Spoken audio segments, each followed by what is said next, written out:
We live in a time where the accumulated knowledge of our entire species, thousands of years of mathematics, medicine, cosmology, ethics, is accessible within seconds. We carry supercomputers in our pockets that can simulate galaxies, decode genetic sequences, and connect us to anyone on the planet in real time.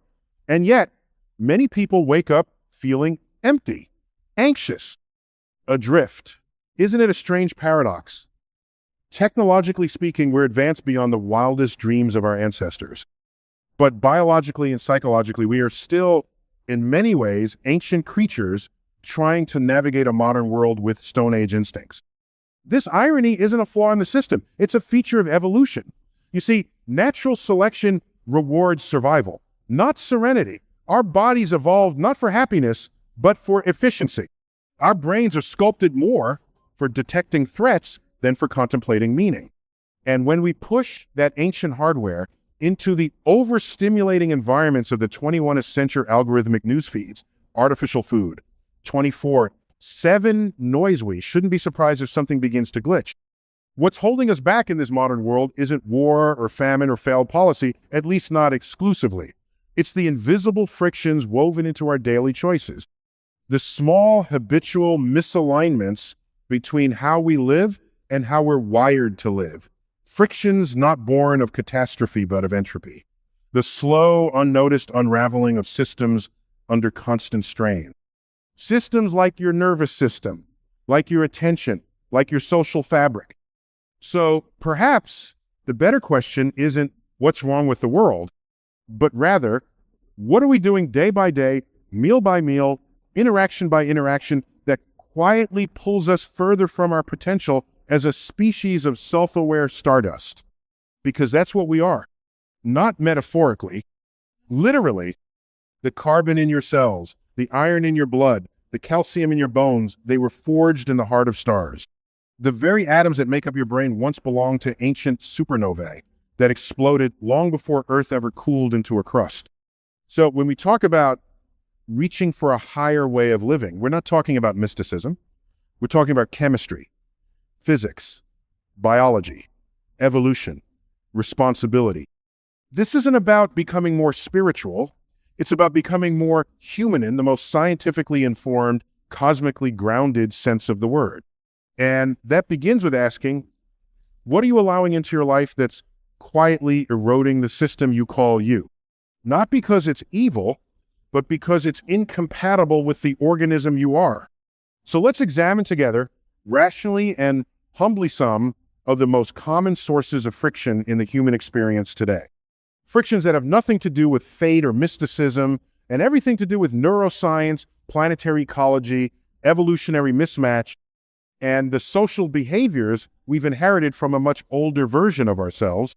Because while the Earth keeps spinning and the stars keep burning, you and eye-conscious observers of the cosmos shave the rarest of opportunities, not just to exist, but to adapt intentionally, to become the authors of our own trajectory in a universe that otherwise moves by blind physical law.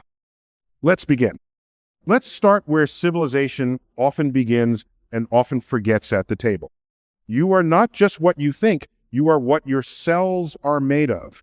And those cells, astonishingly complex as they are, operate on the raw materials you provide. Nutrients, electrolytes, amino acids, the building blocks of life. When you put something into your body, you're not merely satisfying hunger, you're issuing a biological instruction, a command. Now imagine giving that command in a language your cells never evolved to understand. That's what processed food is. In evolutionary terms, your digestive system is a finely tuned instrumenta system calibrated over millions of years of foraging, hunting, and consuming whole, recognizable organisms. Foods grown under the sun, pulled from soil, harvested from water. These contain the kinds of molecular patterns, nutrients, fiber structures, phytochemicals that your body recognizes and knows how to use. But today, the average person consumes food designed in a laboratory, stabilized with compounds whose names sound like entries in a chemistry textbook, sweetened beyond recognition by sugars refined to a level never encountered in nature, colored to be more appetizing, preserved to outlive the very people who eat them. Now, here's where science steps in not to judge, but to observe. Studies in biochemistry and neurology have shown that ultra-processed foods disrupt the feedback mechanisms that regulate hunger and satisfaction. They spike insulin, confuse the gut-brain axis, inflame tissues, and contribute to metabolic conditions like obesity, type 2 diabetes, and even cognitive decline. In other words, the food isn't just unhealthy, it's confusing your physiology, like trying to use sand instead of electricity to power a telescope. And the irony is staggering. We can send probes past Neptune. We can photograph the afterglow of the Big Bang. But we still fuel the most advanced object in the known universe, the human brain, with materials barely worthy of the label fuel. It's like giving a Ferrari mud for gasoline. So, when we talk about raising the human condition, not spiritually, but biologically, we must begin by restoring harmony between our evolutionary history and our modern environment. Because there's no version of human flourishing in which the body is inflamed, the brain is fogged, and the gut microbiome ecosystem within you is under siege. If you want to think clearly, feel deeply, and move purposefully in the world, then you must begin with what you ingest. Not because food is sacred, but because it is structural. It is data. It is the foundation upon which every other aspect of your consciousness is built. Even stars, in all their glory, require hydrogen to ignite. You, in all your potential, require better inputs. So eat like the conscious stardust that you are not like the distracted consumer someone else programmed you to be. Let's continue. We tend to think of water as a beverage, a commodity we consume when we're thirsty. But from a scientific perspective, water is not optional. It is fundamental. It is the medium of life. Roughly 60% of your body is water. Your brain, closer to 75%. And this isn't a trivial statistic. It's a profound clue about the kind of machinery you are. Because water in your body doesn't just sit there, it moves, it conducts, it facilitates the transmission of electrical signals between neurons. It carries ions-charged particles across cell membranes. It participates in chemical reactions that generate energy. It stabilizes temperature, supports cellular structure, and serves as the stage upon which the entire play of biology unfolds. In a very real sense, you are not just a body with water in it. You are an electrical system suspended in liquid. Now, consider this. Every signal in your nervous system, every thought you think, every muscle you move, depends on the movement of ions through water-based pathways. If you are dehydrated even slightly, those signals slow down. Your cognition dulls. Your reflexes degrade. Your ability to self-regulate emotionally and physiologically becomes impaired. And yet, in the age of caffeine, soft drinks, and hyperpalatable beverages engineered for taste instead of function, hydration is no longer intuitive. We consume diuretics that drain us, not replenish us. We replace what nature designed clean, mineral-rich water with chemical cocktails served in plastic vessels, then wonder why anxiety spikes and sleep suffers. Let's zoom out. Imagine Earth without water. You don't have weather. You don't have rivers. You don't have life. Now imagine your body without water. You don't have clarity. You don't have energy. You don't have a stable platform for thought. We are, quite literally, small aquatic ecosystems orbiting a star. So when people speak of energy levels, they often forget the most literal interpretation. Without water, the energy transfer systems of your body, ATP production, neural firing, thermal regulation breakdown, it's not magic, it's chemistry. And once again, the irony emerges. We track our screen time, but not our water intake. We manage our calendars, but neglect the very molecule that makes time-based thought possible. So here's the shift in perspective. Don't drink water just to survive, hydrate to optimize, to participate fully in the astonishing electrical symphony that is your conscious experience. Because when you give your body what it evolved to depend on, you restore not just function, but fidelity, the ability to tune into the present moment without distortion. And in a universe where clarity is rare and distraction is plentiful, hydration becomes an act of rebellion. Let's keep going. In the vast expanse of the cosmos, there are stars that burn for billions of years, black holes that warp time, and planets whose atmospheres are toxic to life. But here on Earth, there's a peculiar kind of toxicity we've invented ourselves, the kind we voluntarily ingest. Alcohol, nicotine, substances designed not by evolution, but by culture socially endorsed biochemical agents that temporarily shift perception, suppress inhibition, and in many cases, erode function. Let's look at them through the lens of science, not judgment. Take alcohol, a molecule simple in structure, but profound in effect. It crosses the blood-brain barrier rapidly. It slows neural transmission, impairs the frontal cortex, the very region responsible for executive decision-making, emotional regulation, and long-term planning. In essence, alcohol does not unlock your true self. It disconnects your higher self. It suppresses the mechanisms of introspection and reason that distinguish the human brain from every other known biological structure in the observable universe. And nicotine? A stimulant that targets the dopamine system. It mimics neurotransmitters, hijacks reward circuits, and creates dependence not through force, but through familiarity. The same way a planet becomes locked into a gravitational orbit, the brain becomes locked into cycles of craving and temporary relief. Over time, what once felt like control becomes compulsion. The orbit tightens. Now, here's what's fascinating. These substances, while offering short-term modulation of mood or alertness, do so by interrupting the very systems designed to maintain your long-term vitality. Imagine giving your spacecraft a boost by turning off the navigation system. That's intoxication. You go faster, perhaps, but in the wrong direction. Of course, in small doses, culturally integrated substances may not appear catastrophic.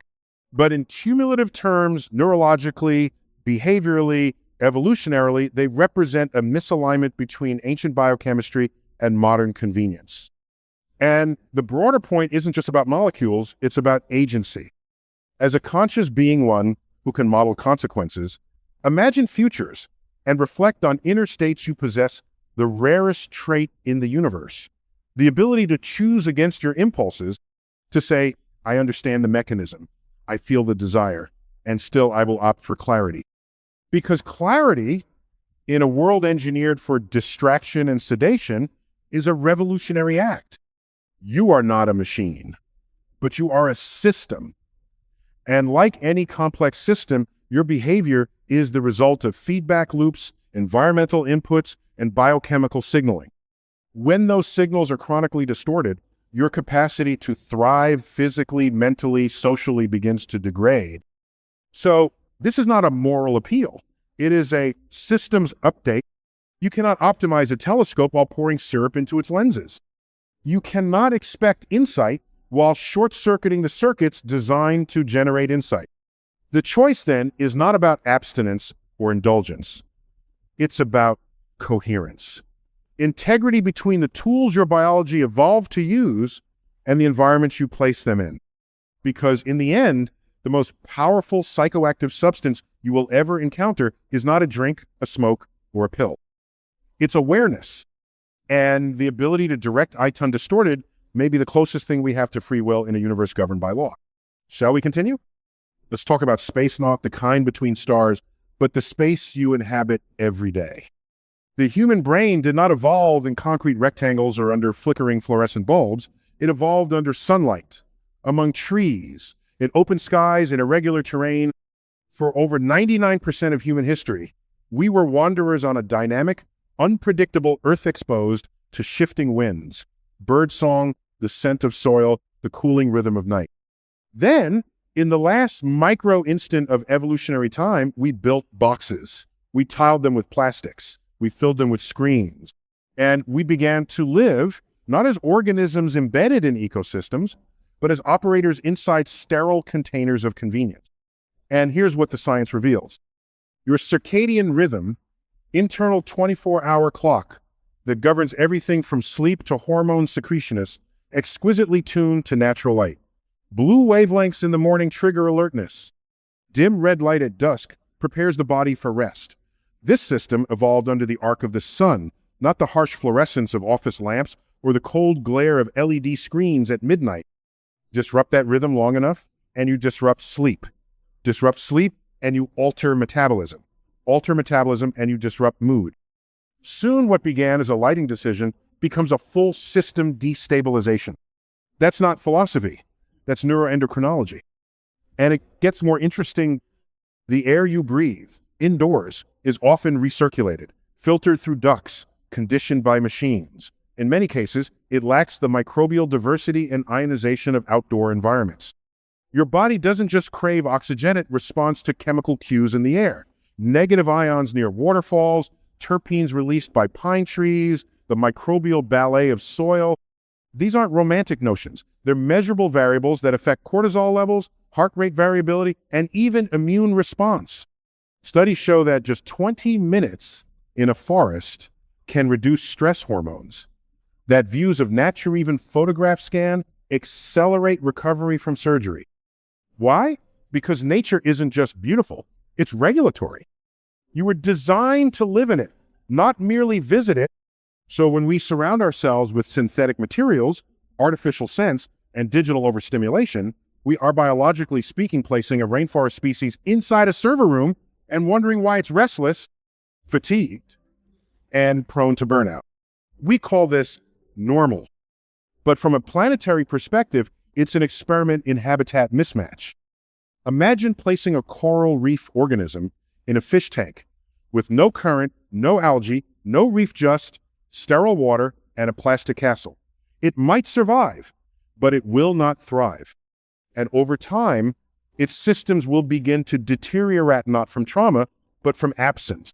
So ask yourself, what natural inputs have you substituted with synthetic ones? What parts of your environment are dampening your neural clarity, your immune stability, your emotional adaptability? Not because they're toxic in the obvious sense, but because they are inert. You see, the human organism was never meant to be always on. Even the cosmos has rest, states, black holes, cold nebulae, the quiet darkness between stars. There is intelligence in the pause. There is recalibration in silence. And sometimes the most scientific thing you can do is go outside. Feel the sun not through glass, but on your skin. Smell the earth not in a diffuser, but in a forest. Let your biology remember its origin, because evolution didn't build you for burnout. It built you for adaptation. But adaptation requires feedback, and most modern environments are feedback dead. To thrive again, we must re-enter the loop. Let's move forward. If you think of yourself as an isolated mind housed in a biological shell, you've missed the bigger picture. Because biologically, behaviorally, and even neurologically, you are not complete without other humans. Social connection isn't an accessory to human life. It is a physiological requirement.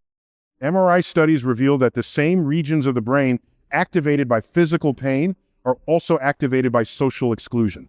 That's not poetic metaphor. That's cortical activity. In fact, loneliness has been linked to increased inflammation, impaired immune response, and a higher risk of early mortality comparable to smoking or obesity. From the level of molecules to the level of societies, humans are entangled systems. But like all systems, we are governed by forces, and one of those forces is social gravity. Some people, just by being in their presence, make you more focused, more reflective, more yourself.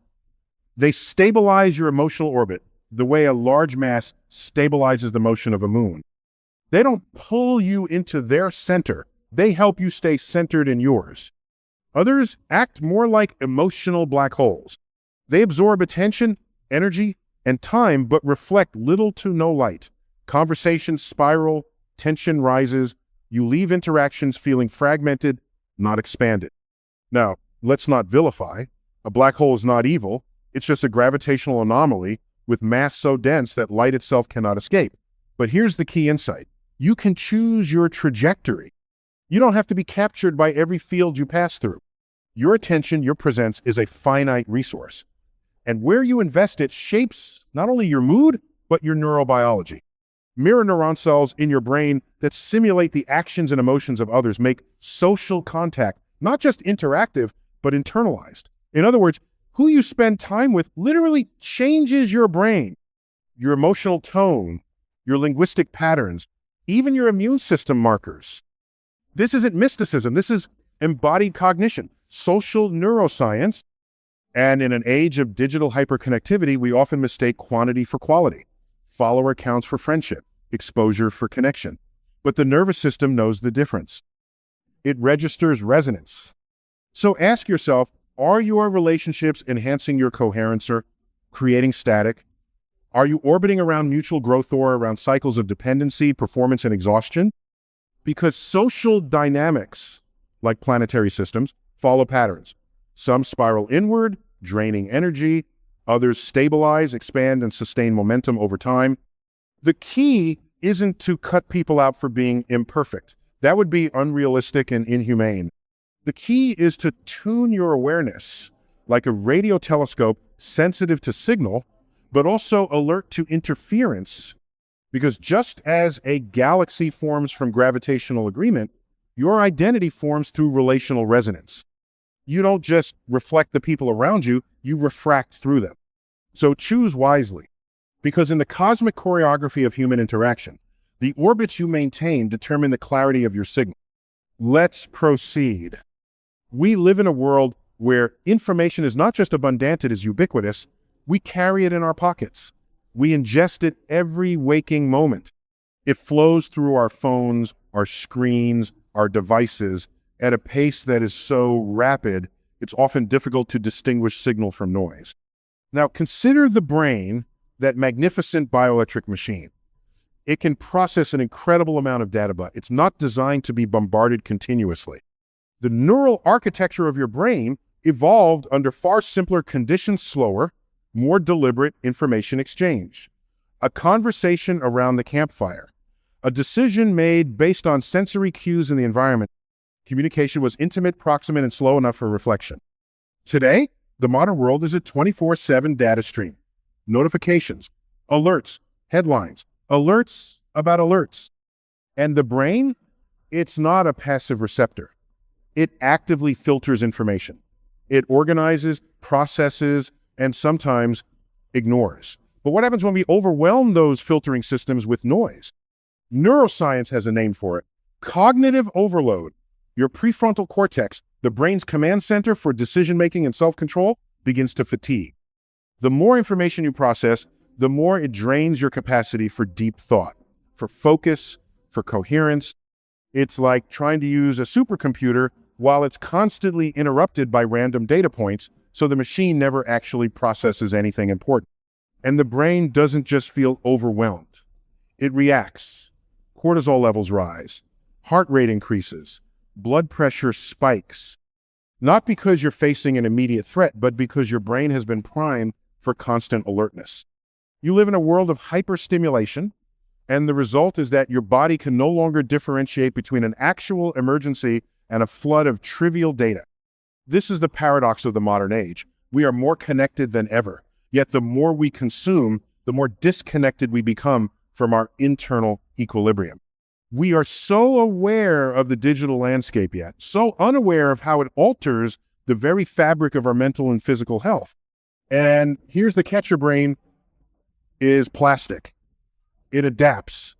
It rewires itself based on what you expose it to. This is neuroplasticity, the remarkable ability of the brain to reorganize itself by forming new neural connections.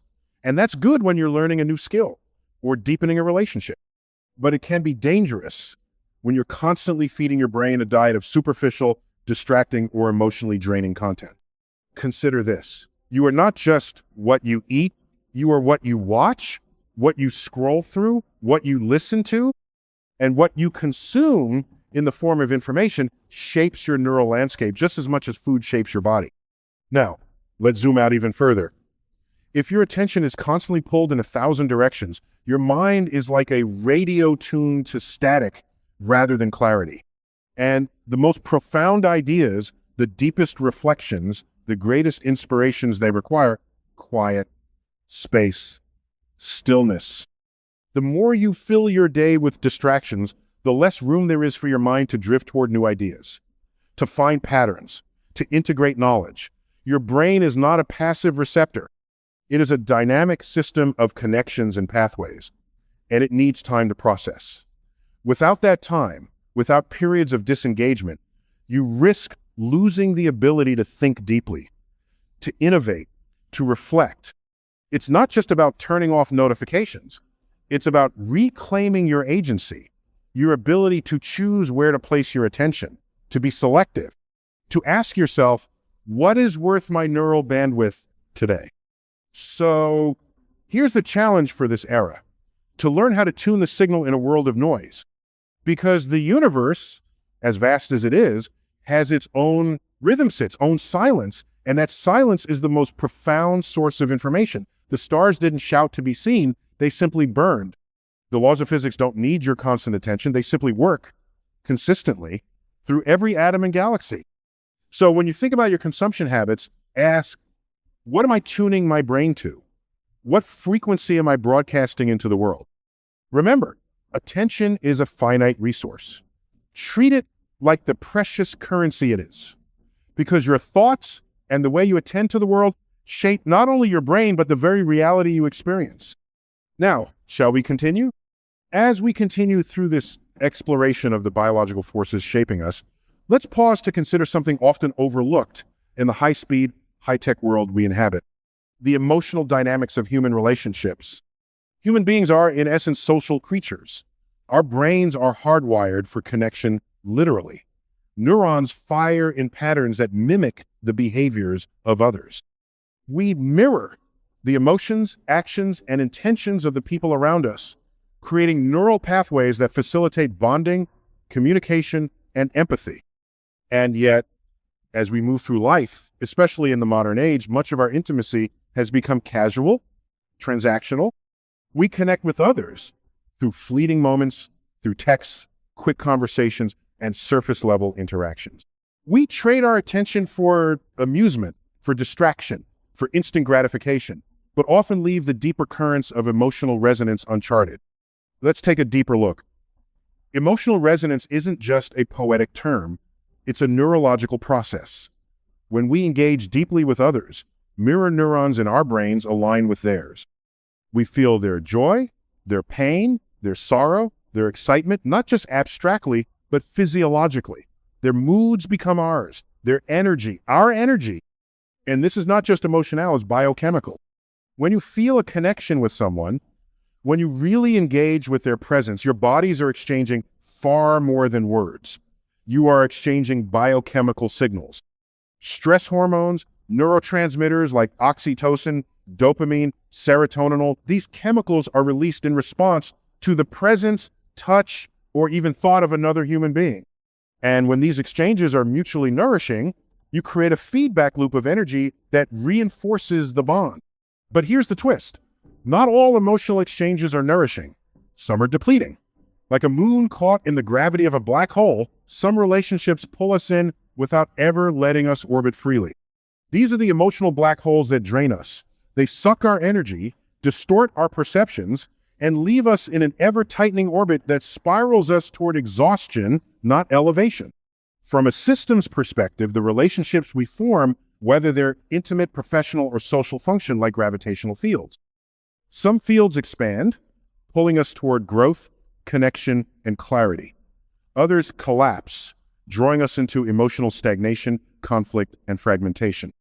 And here's where choice enters. Just like a spaceship can break free of the gravitational pull of a dying star, you too can choose which relationships you allow to define your emotional field. The patterns are not fixed. You have agency. The question is, what do you allow yourself to be orbiting? Are you surrounding yourself with people who elevate you, challenge you, and inspire you to expand your thinking and your heart? Or are you caught in the orbit of relationships that trap you in negative cycles, draining your energy without offering anything in return? It's not about labeling people as toxic or good or bad.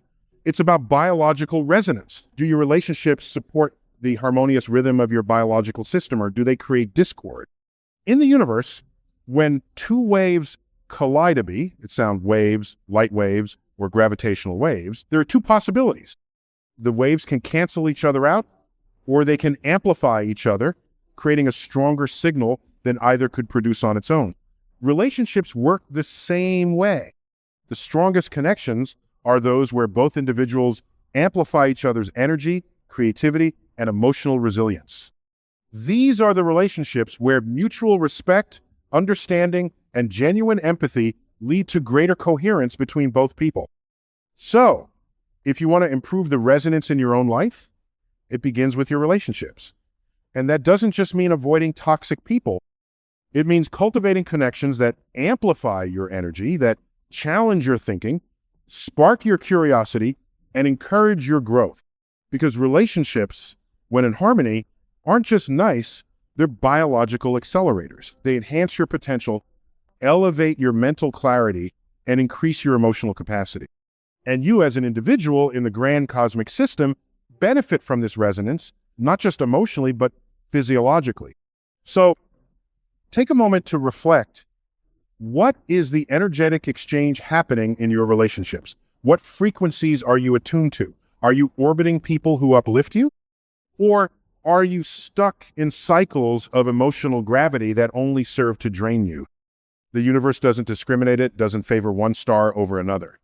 But you, as an individual conscious being, can choose your own alignment. Let's move on. In the modern world, we are bombarded by a never-ending stream of information. It's an ocean of headlines, videos, posts, ads, notifications constantly pulling at our attention. It's not just noise, it's a flood of signals. The question is not whether information exists, it's how we engage with it and, more importantly, how it engages with us. Let's pause for a moment and think about the neurological mechanisms at play.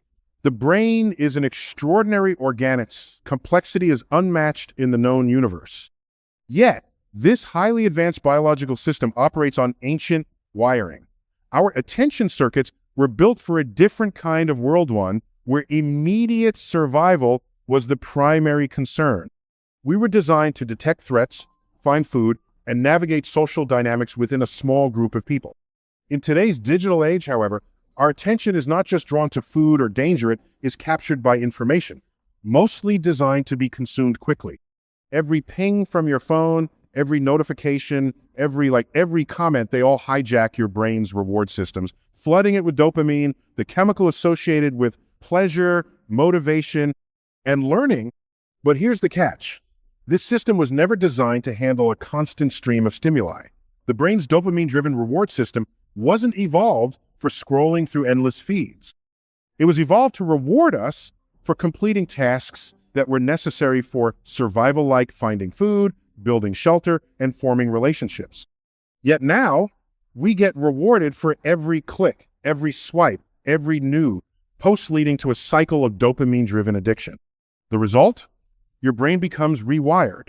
Research in neuroplasticity shows that the more often you engage in a behavior, the stronger the neural pathways associated with it become.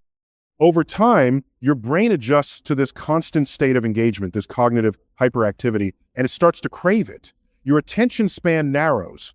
Your capacity for deep, uninterrupted thought diminishes. You might wonder, is this really that harmful? Well, let's take a look at the science. Chronic digital consumption has been shown to increase levels of stress hormones like cortisol. It can lead to sleep disruption, which affects everything from memory to emotional regulation to immune function. And more importantly, it impacts the prefrontal cortex, the area of the brain responsible for decision-making, impulse control, and long-term planning. In simpler terms, your ability to focus, reflect, and think critically is being actively degraded by the very technologies designed to connect us.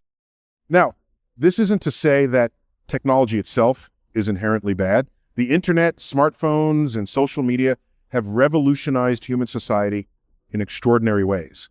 But the challenge is not technology, it's how we use it, how we let it shape our habits, how we let it dictate our attention, and ultimately, our reality. Here's the key point. You are not a passive participant in this system. You are the navigator. You can choose where to direct your focus. You can train your brain, just like an athlete trains their muscles, to resist the temptations of constant distraction. You can decide to engage with information intentionally, mindfully, rather than let it hijack your cognitive systems. The question is not whether information will continue to flood, and it will. The question is, how will you respond? Will you be the observer or the reactor? Will you let the noise define you, or will you choose clarity? Because clarity is not something the universe just gives you, it's something you actively cultivate. The cosmic irony here is this: in a universe governed by the laws of physics, where time flows in one direction and entropy is always increasing, we have created an environment that actively works against our ability to think deeply, to reflect, to be still. But here's the good news. You don't need to control the entire universe to regain clarity. You just need to control your input, your focus, your attention. The most precious resource you have in this age of digital overload is not knowledge, it is the ability to filter it, to pause, to choose. And in that pause, you reclaim agency. Now, let's continue. We started this journey by recognizing the incredible potential of human beings. You are, after all, stardust, a rare configuration of matter that has evolved to understand the cosmos. Your body, your mind, your consciousness, they are the product of billions of years of cosmic evolution. And within that vast timeline, you are a fleeting moment, a blink. Yet, within that moment, you hold the power to influence not just your own life, but the trajectory of the species. And therein lies the great responsibility. The universe doesn't dictate your fate. It sets the stage, and then it leaves you, the conscious agento, decide how you engage with it. You have the power to tune your frequency, to adapt, to evolve, to choose the direction you wish to move in. The Earth is not just a ball of rock and water. It is a dynamic system, constantly in motion, a living organism in the universe. And like the Earth, you too are evolving, not just biologically, but mentally, emotionally, and spiritually. As our species accelerates into a new age, one where technology and culture collide with new understanding of the cosmos, we must ask ourselves, what version of humanity will we choose to be? We've discussed the environmental mismatches, the food we eat, the media we consume, the relationships we form, and how each of these shapes our physical and mental well-being. But now, the most important question remains, how will you evolve? Will you continue to orbit the old patterns, the outdated habits, the toxic environments, the emotional gravity that holds you back? Or will you break free, recalibrate, and align with a higher frequency? Will you become a conscious participant in the next phase of human evolution? Because evolution doesn't happen by accident. It happens by choice. So choose to rise. Choose to reconnect with nature, with others, with yourself. Choose to be a force of clarity, of coherence, of consciousness. The universe will continue to expand, the earth will continue to spin, and the stars will continue to burn. But whether you evolve with them, that is up to you.